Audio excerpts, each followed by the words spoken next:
Recount drama. Carney surges to 170 seats. Majority government hangs by a thread. In a dramatic turn of events, Canada's 2025 federal election has underscored the profound impact of every single vote. The Quebec riding of Terrebonne became the epicenter of national attention when a judicial recount determined that Liberal candidate Tatiana Auguste secured victory over Bloc Québécois incumbent Nathalie Sinclair-Desgain by a solitary vote, 23,352 to 23,351.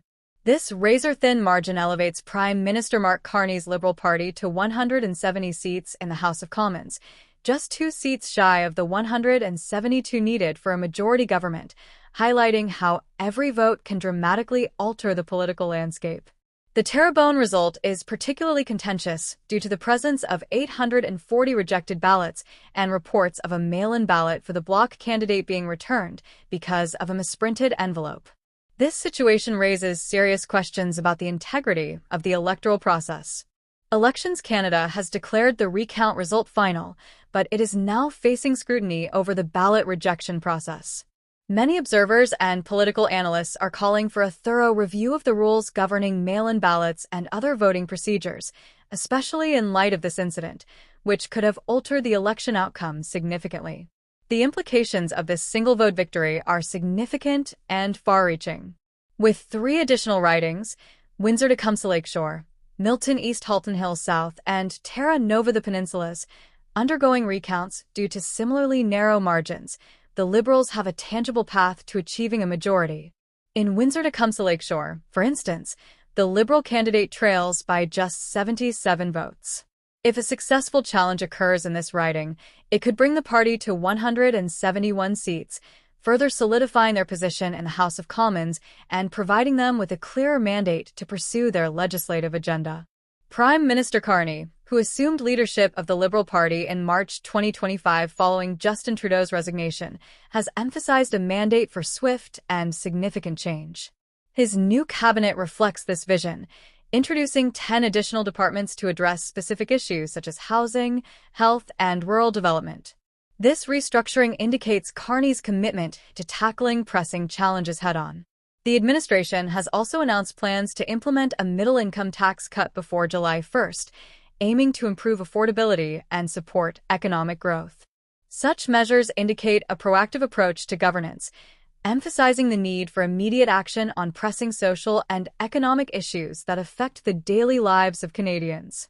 Opposition leader Pierre Poilievre faces challenges of his own in this tumultuous political landscape. The Conservative leader lost his seat in the Ottawa area riding of Carleton, marking a significant personal defeat that has prompted discussions about the party's future direction and strategy. Bruce Fanjoy, a Liberal candidate, unseated Poilievre, highlighting a notable shift in the political landscape. This loss not only affects Poilievre's personal political career but also raises questions about the Conservative Party's strategies and its ability to connect with voters in an evolving political climate.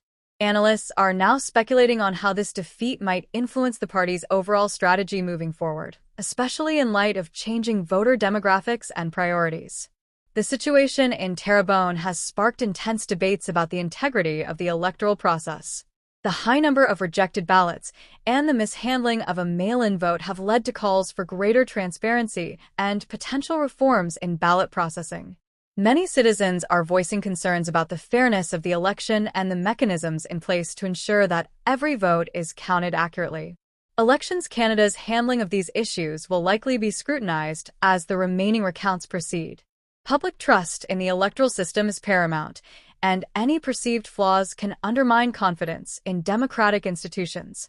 The discourse around electoral integrity is becoming increasingly vital as citizens demand accountability and reliability in the voting process.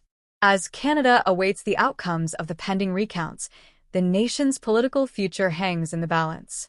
A shift of just a few votes in key ridings could grant the Liberal Party the majority it seeks, enabling Prime Minister Carney to implement his agenda without the need for coalition support. Conversely, if the recounts do not favor the Liberals, the party will need to collaborate with other parties to pass legislation, a scenario that could lead to a more tempered approach to governance. This uncertainty creates a charged atmosphere in Canadian politics, with heightened expectations and anxieties among constituents who are now more aware of the power of their individual votes. In this climate of political uncertainty, the importance of each vote is more evident than ever. The events in Terrebonne serve as a stark reminder of the power of individual participation in the democratic process and the profound impact that even a single ballot can have on the nation's trajectory. Citizens are increasingly aware that their votes can be decisive, and this realization could lead to higher voter engagement in future elections. Historically, close elections have often driven voter turnout, and this election may serve as an impetus for greater civic participation moving forward. Prime Minister Carney's leadership marks a new chapter in Canadian politics. His background as a former governor of the Bank of Canada and the Bank of England brings a wealth of economic expertise to the role. Carney's commitment to addressing climate change, fostering innovation, and ensuring fiscal responsibility reflects a comprehensive approach to governance. However, with such a narrow path to a majority, the effectiveness of his leadership will be tested in the coming weeks and months. The challenge will be to maintain momentum and public support while navigating the complexities of a potentially unstable parliamentary environment. Carney's administration faces the challenge of navigating a complex political landscape, balancing the need for decisive action with the realities of a minority government. The outcome of the pending recounts will significantly influence the government's ability to implement its policy agenda effectively. Should the Liberals secure those additional seats, Carney will have the mandate to push forward with his initiatives. Conversely, a failure to achieve a majority could force him into negotiations with other parties, complicating efforts to enact his vision.